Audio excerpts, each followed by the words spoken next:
Your mind is key to success. Learn best mind hacks secretly used by some of the top billionaires, like Jeff Bezos, Bill Gates, Mark Zuckerberg, Bernard Arnault, and some of the famous celebrities. Click the link in description to learn best mind hacks to get rich and to be successful in your life. Take action now. So, let's start the video. Here's the big challenge of life. You can have more than you've got because you can become more than you are. That's the challenge. And of course the other side of the coin reads, unless you change how you are, you'll always have what you got. I have found in my experience that income does not far exceed personal development. Now sometimes income takes a lucky jump, but sure enough, unless you grow out where it is, it'll usually come back where you are. Life has strange ways. If somebody hands you $1 million, best you become a millionaire quickly, so you get to keep the money. Otherwise, sure enough, it'll disappear. Somebody once said, if you took all the money in the world, divided it up equally among everybody, it would soon all be back in the same pockets. Incredible. Success is something you attract, not something you pursue. Success is looking for a good place to stay. So instead of going after it, you work on yourself. Personal development. See, the major question to ask on the job is not what are you getting. The major question to ask on the job is what are you becoming? See, the big question is not what am I getting paid here. The big question is what am I becoming here? Because true happiness is not contained in what you get. Happiness is contained in what you become. Now here's the first lesson of economics. Everybody should learn it from the time they're old enough to understand what a dollar means, how to earn one, how to get one, how to keep one, what to do with it. First lesson of economics. We primarily get paid for value. That's lesson one. Bringing value to the marketplace, that's how you get paid. You don't get paid for the time. I know it takes time to bring value to the marketplace, but you get paid for the value, not the time. Now, since that's true, here's one of the key questions of the evening. Is it possible to become twice as valuable at the marketplace and make twice as much money in the same time? Could you become 3 times as valuable? Make 3 times as much money in the same time? Is that possible? The answer is yes, if. And it's always if, right? Life is known as the big if. Harry Truman once said, life is iffy. How true.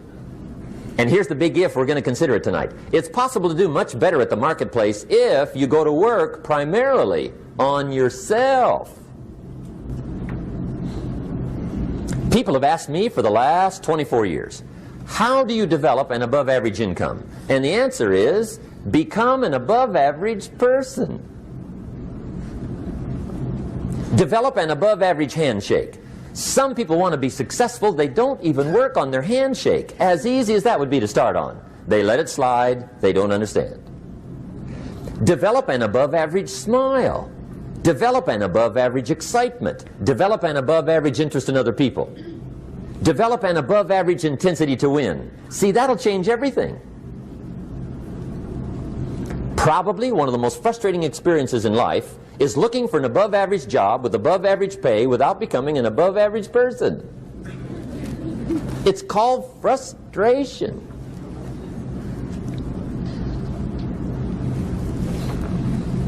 And Mr. Schoaf gave me probably the greatest clue he gave me when I first met him.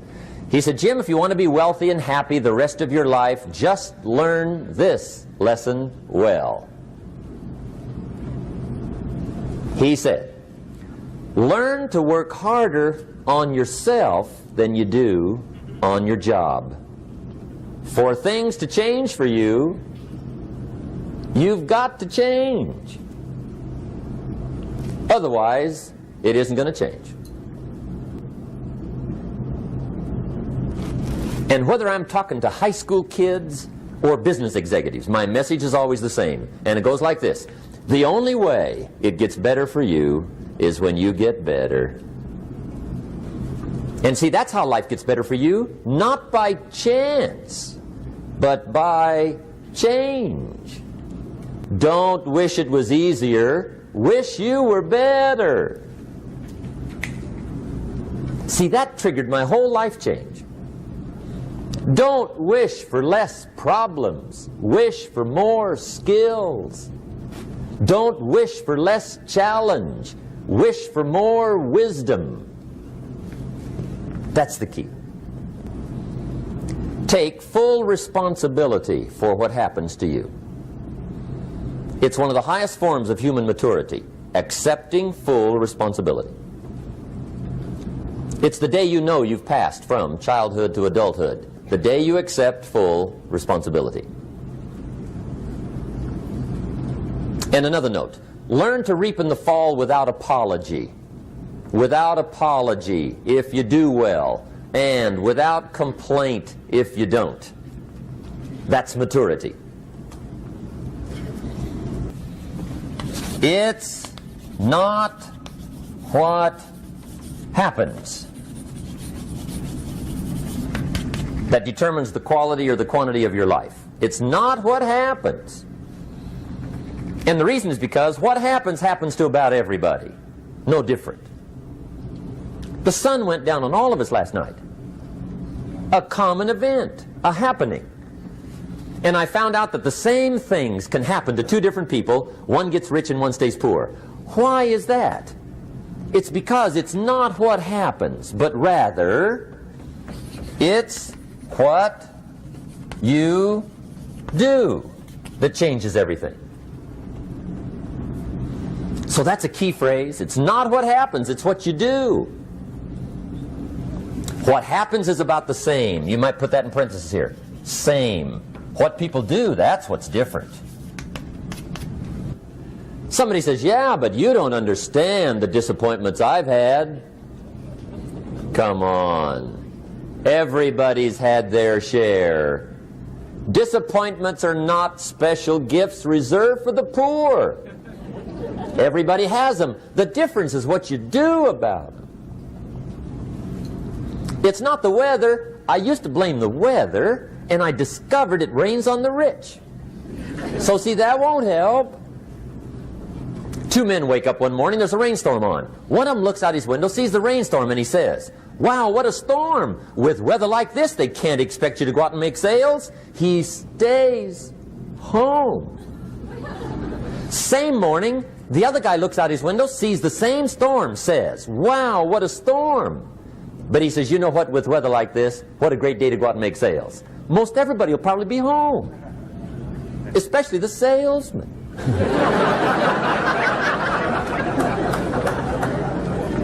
See, that's the difference in how your life works out. It's not what happens, it's what you do. So here's one of the key questions of the evening. Starting tomorrow, what are you going to do that'll make a change in your life's direction? Good question. What are you going to do starting tomorrow that'll make a difference? Now see, if you don't do something starting tomorrow that'll make a difference, guess what? It's going to be the same. And see, that way you can guess what the next 5 years are going to be like. Look at the last 5. Because the next 5 are going to be like the last 5 unless you, major key, tomorrow, change it all. Or change a little, or change something, or don't change. It's choice time. You can do whatever you want. But it's nice to know any day you wish you can change your whole life.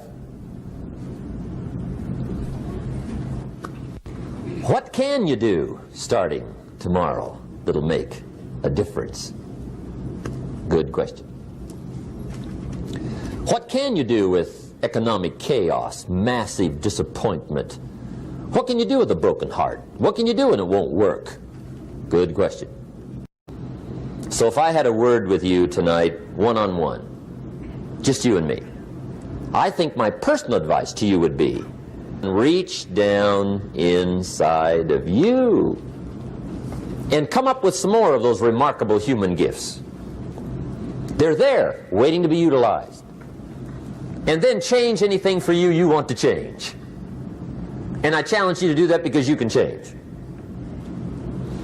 If you don't like how it is for you, change it. If it doesn't suit you, change it. If it doesn't please you, change it. If it isn't enough, change it. And I challenge you to do that because you can change. See, you don't ever have to be the same again after tonight, only by choice. Major step to human progress, discipline. If there's one thing to get excited over, that's it. Get excited over your ability to make yourself do the necessary things. What could you make yourself do starting tomorrow that would change it all? No! Tell him. Now see, that's exciting. On any given day, you can massively change the direction of your life. Murder is a clear example that any one person on any given day can forever alter the course of their life. It just happens to be a negative act. But just as sure as you can commit a negative act, you can also commit a positive act and forever alter your life whenever you wish. Now that's exciting. And whatever that act might be that changes your life. The guy finally takes a shotgun to his car and blows out every window, destroys every tire, puts 100 rounds in this shabby old thing. And he says, I have driven this embarrassing thing for the last time. And not only will I never drive it again, nobody else will ever drive it again. And he lets that shuddering thing stand there for a while as a monument to the day he said, today my life changes. Now who can do that? Anybody. When can you do it? Whatever day you pick.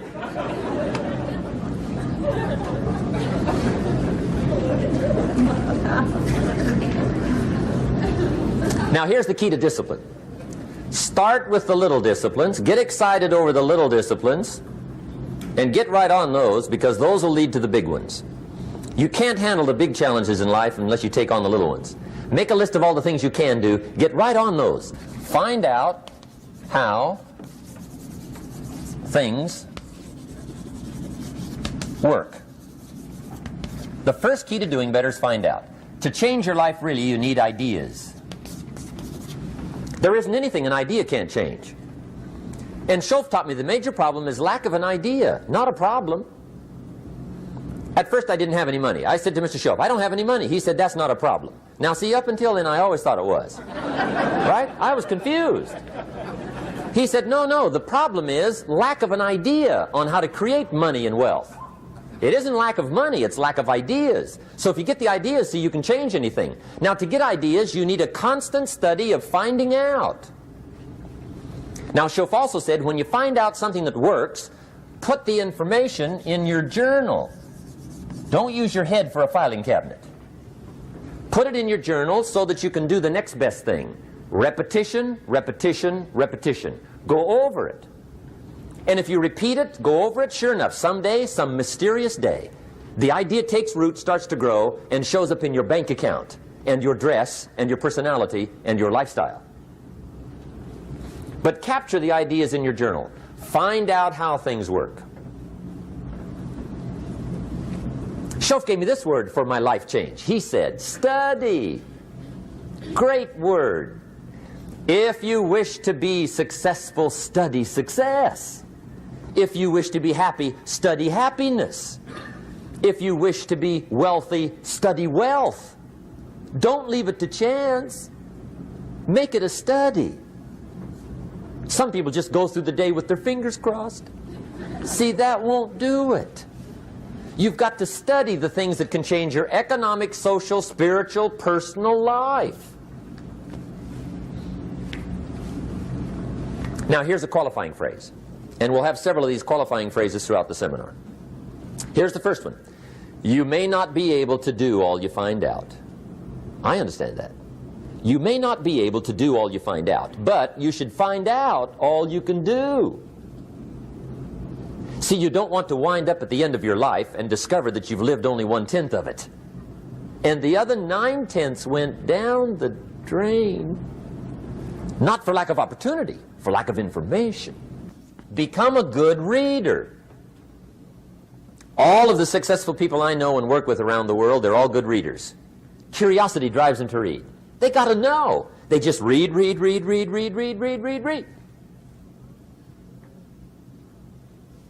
Become a good reader. Now, that's my opinion. Listen to the other lecturers and listen to me and make up your own mind. Don't be a follower. Be a student. Okay? I say, really, for life change, you got to read. One way to learn is from your own experiences, but another way to learn is from other people's experiences. See, one book might save you 5 years if you read it. Did you know there's books on how to be stronger, more decisive, be a speaker, be a leader, have a better effect on other people, develop your personality? Did you know there's books on that? And people don't read them? How would you explain that? And they can read. Did you know that hundreds of successful people have written their stories in books and they wrote down how they did it and people don't read it? How would you explain that? The guy's busy, I guess. You know, you get tied up. The guy says, well, yeah, you work where I work, but the time you struggle home, it's late. You got to eat a bite of supper, watch a little TV, get to bed. You can't sit up half the night reading. And the guy's behind on his car payment. Good worker, hard worker, sincere. But you got to be better than sincere and work hard. Otherwise, at the end of your life, you'll wind up cold, stony broke. You got to be better than a good worker. You got to be a good reader. To the pessimist, the glass is always half empty. To the optimist, the glass is half full. Why would the same measure affect people two different ways? Answer: it all depends on how you look at it. Our lives are mostly affected by the way we think things are, not the way they are. The way we think they are affects us most. There's a subject we don't have time to get into tonight called better thinking habits. One of the major things Shoaff taught me when I met him, he said, poor thinking habits keeps most people poor. Not poor working habits. Most people work hard, but they don't think hard. And Shoaff taught me that the mind is like a factory, a mental factory. And whatever you think about all day long pours ingredients into this mental factory. And that's what builds the economic, social, financial fabric of your life. He quoted me a Bible phrase that says, as you think, so you become. How awesome. When he talked about poor thinking habits, he had me. I used to start the day reading the morning newspaper. I mean, you can believe that or not. I'd get a cup of coffee and read the paper. I'd load up on wars and riots and murders and stabbings and killings and bank robberies and muggings and car wrecks and tragedies. I'd even read the back pages. I seem to like that stuff for some weird reason. I'd load up on all that, and then I'd start the day. You can imagine the kind of days I used to have. You walk around on your financial knees. They call you economic peewee.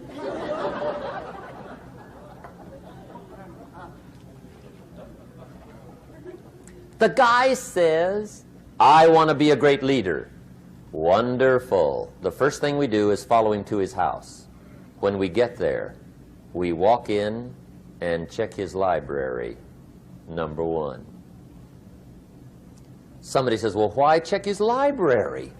The reason is because what a man reads pours massive ingredients into his mental factory, and the fabric of his life is built from those ingredients. You would not believe what some people have got in their house to read. You would not believe. One of the best dressed up words I know for a lot of it is trash. Can you imagine dumping a barrel of trash into this mental factory every day and coming out with a rich, dynamic, positive life? It can't be done. You might as well try making a cake with cement. The kids back in Danbury, Connecticut, high school, they're asking me questions one day. I'm talking to the kids. Kids got good questions these days. One of them said to me, Mr. Rohn, how do you build the good life? I said, it's simple. It's not easy, but it's simple. Here's how you build anything. Select the right ingredients, keep out the wrong ingredients, and it starts with thought. Everything starts with thought. So you must be wise and careful what you think about, because that starts everything. You got to be wise and careful. I asked the kids, what would happen if somebody dropped sugar in my coffee? They said, well, you'd be okay. I said, what if somebody dropped strychnine in my coffee? They said, well, you'd be dead. I said, correct. Lesson 1. Life is both sugar and strychnine. You gotta be careful. I said, what if my worst enemy drops in the sugar? They said, will you be okay? I said, what if my best friend, even by accident, drops in the strychnine? They said, well, you'd be dead. I said, correct. Lesson 2, watch your coffee.